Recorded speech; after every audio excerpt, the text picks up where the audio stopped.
Hello everyone, मैं सत्यम। स्वागत है आपका सभी का मेरे चैनल डेली डोज बाय सत्यम पर। और आज मैं आपको सिखाने वाला हूं किस प्रकार से आप अपने मैप के द्वारा ऑन पोजीशन निकाल सकते हैं, क्योंकि आपका सी सर्टिफिकेट और बी सर्टिफिकेट के जो एग्ज़ाम में ऑन पोजीशन निकाली जाती है। तो जैसा आपने मेरी पिछली वीडियो में 6 फिगर निकालना सीख लिया होगा, अगर आपने अभी तक सीखा नहीं है तो वो आप सीख लीजिए, क्योंकि ऑन पोजीशन निकालने के लिए आपको 6 फिगर पढ़ना आना चाहिए। और तो ये वीडियो शायद ही आपको यूट्यूब पे मिले, और मैंने अभी तक छानी है तो मुझे कहीं पर ही 6 फिगर या फिर ऑन पोजीशन निकालती हुई कोई वीडियो मिली नहीं है। तो शुरू करते हैं इस वीडियो को। तो अगर आप अपने मैप के द्वारा ऑन पोजीशन निकालना चाहते हैं तो आपके पास जो ज़रूरी सामान होना चाहिए उसमें से एक है, आपको एक रफ कॉपी लेके बैठनी है जिसमें इस प्रकार का कुछ डायग्राम आपको देखना चाहिए कि आपका दो वस्तुओं का जीआर पढ़ा जाता है ऑन पोजीशन निकालने के लिए। तो उसमें सीरियल नंबर, ऑब्जेक्ट जिनका दो ऑब्जेक्ट का भरना है, साइन यानी कि जो सिंबल है उनका चिन्ह, उनको दोनों को भरना है, फॉरवर्ड बेयरिंग जो कि हम कंपास से पढ़ेंगे, बैकवर्ड बेयरिंग वो मैं आपको निकालना सिखाऊंगा, उनका वेरिएशन अगर कोई है तो वो, और साथ में उनका ग्रिड रेफरेंस लिखना है। उसके बाद उनके आधार पर आपको ऑन पोजीशन जीआर लिखना है। तो मैं वीडियो को शुरू करने जा रहा हूँ, आप ध्यान से देखते रहिए। और साथ में आपके पास सर्विस प्रोटेक्टर होना चाहिए, कुछ इस प्रकार से आप देखिएगा। और हमारे पास मैप तो जो कंपास तो है नहीं, तो कंपास की जगह में आपको उसका कुछ डमी मैंने बनाई है, जो एक कागज़ के थ्रू आप देखिए, कुछ उसी प्रकार का वो कंपास होता है जिसमें उसका जो डायल होता है और उसका जो ऊपर का हेड, टंग नोच और ये थंबरिंग होती है जिसमें कुछ एरो हेड इस तरह से दिशा दिखाता है। मैं आपको दिखाऊंगा किस तरह से इसे रखकर आप बना सकते हैं और ऑन पोजीशन निकाल सकते हैं। तो शुरू करते हैं। देखिए, आपको जब भी मैप रीडिंग निकालने के लिए कहीं पर भी ले जाया जाता है तो आपको आपके आसपास का एरिया के बारे में आपको पता होना चाहिए। मान लीजिए जब आपको मैप रीडिंग के लिए ले जाया जाता है तो आपको पता होता है कि आपको किस एरिया में ले जाया जा रहा है, यानी कि आप इस एरिया में आपको पता होना चाहिए 1 किलोमीटर के एरिया में आप किस एरिया में, आपको गाड़ी में ले जाया जा रहा है, चाहे एनसीसी कैंप के दौरान आपको गाड़ी में ले जाया जाता है तो आपको पता होता है कि आसपास कौन सी वस्तुएं हैं, कौन सी चीज़ें हैं। तो किन्हीं भी दो ऐसे रूढ़ी चिन्हों को लेना है जो तकरीबन 1980-70 से पहले हों, क्योंकि हमारा जो सर्वे मैप ऑफ इंडिया है उसने 1970 से पहले के चिन्हों को ही इन मैपों में समाहित किया है, क्योंकि 1970 से जो बाद कोई भी सर्वे नहीं किया गया है इन रूढ़ी चिन्हों का। तो वो याद रखिएगा, पुरानी ऐसी चीज़ें लेनी है जैसे कि कोई चिमनी, कुआं, कोई पुराना पेड़ जैसे बरगद का, पीपल का, या कोई नाला या कोई नदी, इस तरह की चीज़ों को लेना है जिनको आप आराम से देख सकें, जो बड़े स्तर पे दिख रही हैं। तो मान लीजिए हमें ज्ञात है कि हम इन 4 बॉक्सों के अंदर हैं, जो कि तकरीबन 4 किलोमीटर, 2 किलोमीटर इस तरह से, 2 किलोमीटर इस तरह से, 2 किलोमीटर का स्क्वायर लेके हम इन 4 ग्रिड के बीच में हमें अनुमान है। और हमें 2 वस्तुएँ ज़मीन पर खड़े होकर, अगर आप ग्राउंड में खड़े हैं तो आपको 2 वस्तुएं ग्राउंड में ऐसी देखनी है जो बिल्कुल स्पष्ट दिख रही हों और जिनको कंपास से आप डिग्री पढ़ सकते हैं। तो सबसे पहले ऐसी 2 चीज़ों को आप नोट कर लीजिएगा।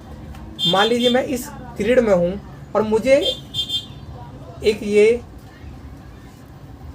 जैसे कि आप मैं देखिए कि मुझे एक ये सूखा कुआं ये दिख रहा है, सूखा कुआं ये दिख रहा है, और साथ में मुझे एक ये पेड़ दिख रहा है जो कि बड़ा पेड़। तो करना क्या है, आपको ये नोट कर लेना है कि ऑब्जेक्ट में क्या क्या दिख रहा है आपको। एक सूखा कुआं, तो आपको ऑब्जेक्ट का नाम लिख लेना है, सूखा कुआं। और दूसरे वस्तु को, यानी कि आप शुरुआत करिए एक वस्तु से। पहले सूखा कुआं अगर आपको दिख रहा है तो आपको अपना कंपास उठाना है और कंपास से उसको ज़मीन पर खड़े होकर उसकी डिग्री नापनी है।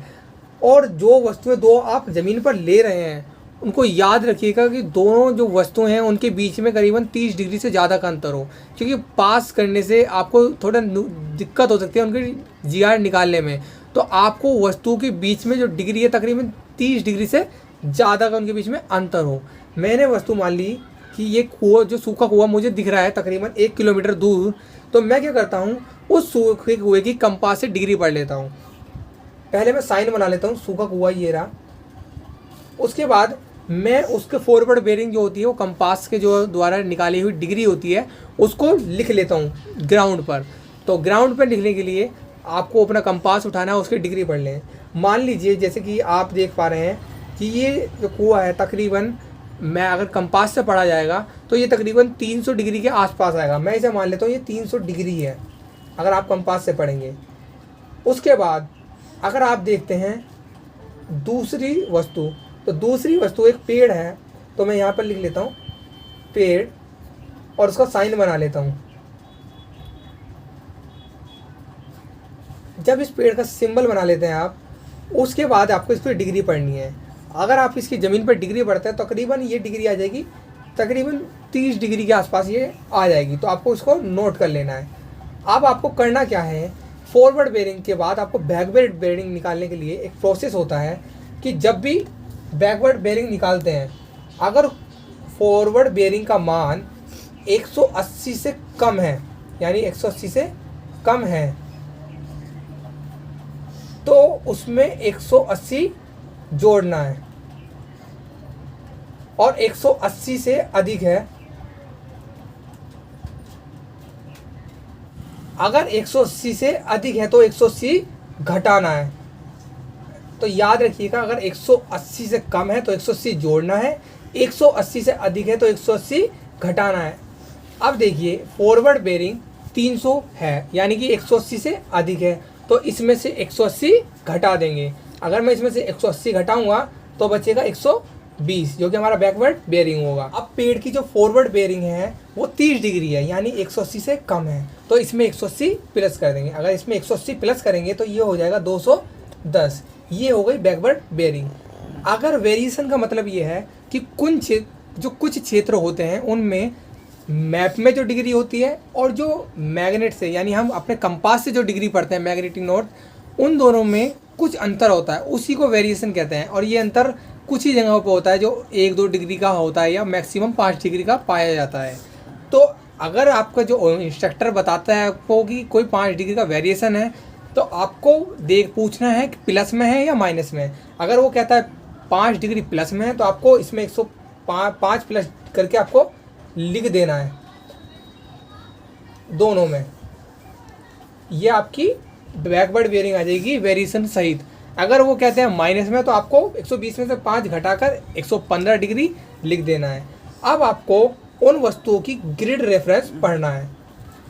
अब आपको उन वस्तुओं का ग्रिड रेफरेंस मैंने आपको पिछली वीडियो में बता दिया था, लेकिन अगर जिन्होंने अभी तक grid reference 6 figure grid reference पढ़ना नहीं सीखा है, वो मेरी पिछली वीडियो में जाकर उस वीडियो को देख लीजिए। अब देखिए कि मैंने ये कुआं लिया था, इसका 6 फिगर जो रेफरेंस है उसे पढ़ने के लिए आप बाईं तरफ से आपको इस तरफ से मार्क कर लेना है। इस सूखे कुएं को जो है ये, इसको आपको बाईं तरफ से इस तरह से मार्क कर लेना ताकि आपको पता रहे कि आपका ये सूखा कुआं आपका कहाँ है। उसके बाद आपको पहले स्टिंग लाइन पढ़नी है। स्टिंग लाइन मैंने आपको बता दी, पिछली वीडियो में देख लीजिएगा। आपको मार्क करना है 1 2 3 4। तो इसका जो ग्रिड रेफरेंस है वो 17 का 4 सूखे कुएं का, 17 का 4, और नॉर्थिंग लाइन में 19 का 3, 19 का 3। और पेड़ का जो ग्रिड रेफरेंस है वो है 10 का 8 और 19 का 4। इस तरह से इन दोनों का ग्रिड रेफरेंस मिल गया। अगर आप पेपर में इतना भी लिखते हैं तो आपको तकरीबन 50 में से 40 नंबर मिल जाते हैं। अब मैं बताऊंगा आपको ऑन पोजीशन जीआर कैसे लगता है, जिसके मेन नंबर मिलते हैं। तो ऑन पोजीशन जीआर पढ़ने के लिए सबसे पहले आपको जो अपना मैप है उसको सेट करना पड़ता है। तो मैप सेट करने के लिए सबसे पहले अपने कंपास को, जो आपको काली कलर की रेखा दिखती है, आपको जो देशांतर रेखाएं होती हैं, ये कुछ ही रेखाएं होती हैं जो अपने काफ़ी 3 4 5 ग्रिड, जो 5-6 ग्रिड के बीच में अंतर होती है। यहाँ पर ये 2 रेखाएं इतनी दूरी पे हैं। तो सबसे पहले अपने कंपास को उन रेखाओं पे जो टंग नोच है और नीचे जो थंब रिंग है और हायर लाइन को, ये तीनों को एक साथ रखकर इस मैप को 360 डिग्री घुमाना है, जब तक कि ये जो जो डायरेक्शन मार्क है ये नॉर्थ पे नहीं आ जाता। तो इसको इस तरह से घुमा के एडजस्ट करके आपको ये नॉर्थ का जो मार्क है, ये डायरेक्शन मार्क, इसको नॉर्थ पे सेट करना है। जैसे ही ये फिक्स हो जाएगा आपको कंपास हटा लेना है। उसके बाद जो वस्तुएं आपने ली थी, अब आपको क्या करना है, जिस तरह से मान लीजिए मैंने सूखा कुआं लिया था और इसका वेरिएशन करने के बाद आया था 125 डिग्री। अब आप बताइए कि इसके 25 डिग्री वाले के आपको ये देखना है कि इसके बाईं तरफ जो वस्तु 180 डिग्री से कम है, जिसका वेरिएशन जो है 125 डिग्री है, जो 180 से कम है। अगर मान लीजिए 180 डिग्री से कम है, 180 डिग्री से कम है, तो जो सर्विस प्रोटेक्टर है वो हमेशा उसके दाईं तरफ, जो इसका दाईं तरफ रखा जाएगा। किस तरह से, मान लीजिए ये आपका कुआं है और इसके बगल में जो लाइन है, इसके प्रोटेक्टर है उसको कुएं पे रखना है। और कुएं पे रखते हुए ध्यान देना है कि जो ये रेखा है उसका सर्विस प्रोटेक्टर से जितना यहाँ पर गैप है उतना ही नीचे हो। अब आपने इस कुएं को, इस जो एरो दिख रहा है जो कि सर्विस प्रोटेक्टर के बीचों बीच होता है, उस पर टिकाना है। और जो हमारा वेरिएशन वाला ये बैकवर्ड बेरिंग था 125 डिग्री, उसको मार्क कर लेना। एक बात याद रखिएगा, जब 0 से 180 डिग्री बढ़ते हैं तो बाहर की तरफ बढ़ते हैं, यानी कि ये जो सर्विस प्रोटेक्टर है उस पर 0 से 180 बाहर की तरफ होता है, तो आपको बाहर की तरफ याद रखना है। तो हम 125 डिग्री इसमें मार्क करने के लिए, ये 120 है और 125 यहाँ पर आएगा। अब जहाँ से आपने एरो के साथ ये 125 डिग्री को नोट करने के बाद इस 125 डिग्री और इस कुएं को मिला लेना है। उसके पश्चात आपको दूसरी वस्तु यानी कि पेड़ की जो डिग्री थी 215 डिग्री, अब मैंने आपको बताया अगर वस्तु 0 से 180 डिग्री उसका जो वेरिएशन है तो उसके दाईं तरफ सर्विस प्रोटेक्टर को रखेंगे, और वस्तु का मान अगर 180 से 360 के बीच में है तो वस्तु के बाईं तरफ रखेंगे। और पेड़ हमारा 215 डिग्री था यानी कि 180 से बड़ा, तो इस सर्विस प्रोटेक्टर को उसके बाईं तरफ रखेंगे। तो हमारे पेड़ से हम उसको बाईं तरफ रखेंगे। और एक बात जो मैंने पहले भी बताई थी कि जो ये ग्रिड रेखाएं हैं, इसका जो अंतर है वो इसके बिल्कुल समांतर होना चाहिए। यहाँ से भी इतना ही, यहाँ से भी इतना ही, और इस एरो को इस पेड़ पर मैच करने के बाद आपको उस 215 डिग्री को मैच करना है। और जैसे मैंने बताया कि बाहर की तरफ 0 से 180 पढ़ते हैं और अंदर की तरफ 180 से 360। अब 215 पढ़ने के लिए आपको 215 को अंदर की तरफ पढ़ना पड़ेगा, जो कि आपका 215 यहाँ पर मैच करेगा। और आपको यहाँ डॉट करने के बाद उस पेड़ को और उस मैप जहाँ पे हमने मार्क करा उन दोनों को मिला लेना है। मिलाने के बाद दोनों रेखाएं जिस स्थान पर एक दूसरे को काटती हैं, ये पर्टिकुलर एरिया जहाँ ये एक दूसरे को काटती हैं, यही हमारा ऑन पोजीशन है। और इसका GR नोट करके आपको लिख लेना है। तो इसका GR आएगा 20 का 3 और 18 का 6। इसको नोट करना है, 20 का 3,